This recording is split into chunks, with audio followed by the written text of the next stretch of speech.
and things are not looking too good in certain parts of the world. So I have a few articles here. Let me show you what I'm talking about. And I want to give first a big thank you to Alaska Prepper. He just gave this channel a shout out. And I've actually been following your channel for the past couple of months. And thank you so much for a shout out. So let's get right into the video here. We fear there will be a huge supply chain problem unless there is an international consensus to save us. And this is the head of the Importer Syndicate. So this is what this guy does for a living. He's saying there's going to be a supply chain problem. They're not going to be able to possibly import as much as they want to, if anything at all. So this is an article here talking about Lebanon's currency crisis.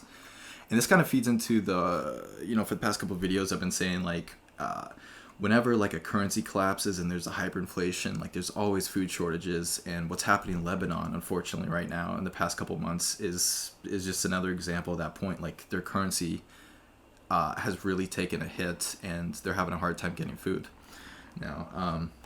So there's a couple quotes here. There used to be a middle class in Lebanon, but now the rich are rich, the middle class has become poor, and the poor have become destitute. So this is a cook in Lebanon. So the rich are becoming richer than ever, and I think we're seeing that. We're seeing this in the U.S. too. The rich are benefiting from all these bailouts way more than the middle class or the poor are as well. So those who save their money in lira, which is the Lebanese currency, and the banks have seen a lifetime savings simply wiped out. So if you saved your money in the bank, the fiat currency, your lifetime savings has been completely wiped out. So banks have imposed severe restrictions on how much you can withdraw from your bank account. Usually it is about $200 a week. So I've noticed, and I'm not saying it's as bad here in the U.S. as it is in Lebanon, but some banks in the U.S. have started doing restrictions. Not quite that bad as $200 a week, but it just makes you think, like, the dollar. I believe the dollar is headed basically to the same end as the Lebanese currency here. Which is why, like, for myself personally, like, I'm trying to get 6 months of food storage, and I still spend my US dollars within 24 hours exactly because of this reason. So here's some more quotes from this article. Hyperinflation has set in, and the buying power has almost vanished. So barter economy. So a lot of the economy locally in Lebanon is now bartering, which if you look at past hyperinflations, that's also what happened in Weimar Republic. That's also what happened in Zimbabwe.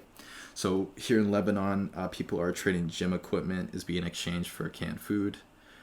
Car spare parts are being traded for baby milk formula. So,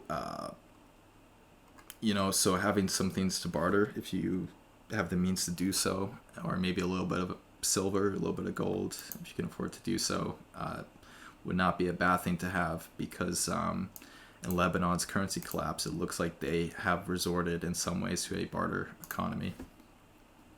So Lebanon faces grim prospect of food, medical, and housing shortages. So after the event that happened a couple days ago, hundreds of thousands of people face the prospect of a lacking of housing, food, and adequate medical supplies. And this was interesting too. The large silo at the port, which was destroyed in the explosion, was the only major grain silo in the country. So that was it. That was their one grain silo. Now they probably have other food storages as well, and it does sound like France and the U.S. and some other countries are sending Lebanon some help, thankfully. But like, what if this happens to like multiple countries at the same time? And it doesn't have to be the same crisis, like whatever caused this event to happen in Lebanon. Like, it could be anything. It could be a natural disaster. It could be a second wave of the pandemic. It could be currency collapse. It could be a combination of things. So this is over in Australia. No meat on the shelves. Supermarket warns of impending food shortages. So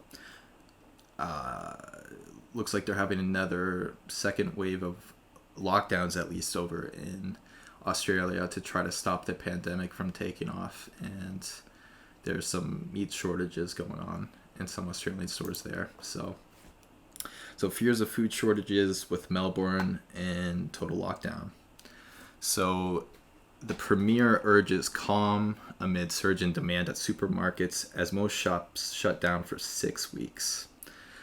So, do you have enough food if your local supermarket got shut down for 6 weeks? You know, it's something to think about. It's I thought this was pretty interesting too. No need to stockpile food. So like they're still trying to push. You know, they're always gonna try to shift the blame right onto like, oh, people hoarding. Like there's no need to stockpile food. That gave me a bit of a laugh. So the restrictions on food processing in Victoria, Australia won't lead to shortages, says the Premier. From midnight on Sunday, the government's going to force them to cut their staffing levels by up to 1/3 for meat processing plants, which I thought was kind of interesting. Like, you know, how do they come up with these arbitrary limits of like what? I don't know. I mean, I guess it's like the 6 feet apart would be the basis, but it just seems like, I don't know. It just seems a little bit like, is it the best idea if with meat shortages going on? I want to thank you so much for leaving the comments, likes, and subscribing. And if you like this video, be sure to give a thumbs up, and I will see you next time. Thank you for watching. Bye.